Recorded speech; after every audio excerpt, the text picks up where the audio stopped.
এই বিল্ডিং এর নিচেই যদি আমি যাই, যাওয়ার পরে আশেপাশে মাটি, তারপরে বালু পাথর এগুলা পাবো না?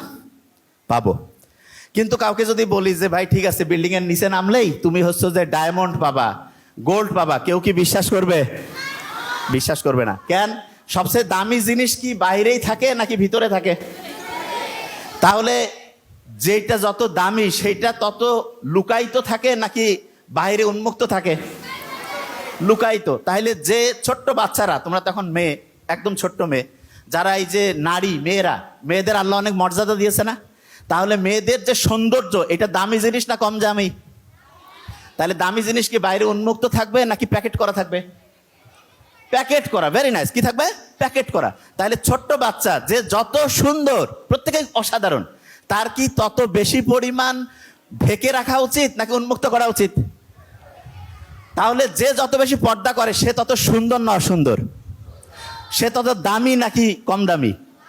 দামি। তাহলে যে পর্দা করে সে কি নিজের দাম বাড়াচ্ছে না কমাচ্ছে? কেননা যেই জিনিস যত দামি সেই জিনিস তত কি প্রোটেকশনে থাকে, তত আবরণে থাকে। ঠিক না? ঠিক কিনা?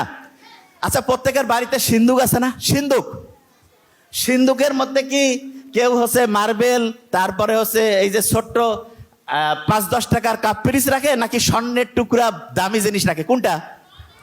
স্বর্ণের টুকরা দামি জিনিস রাখে।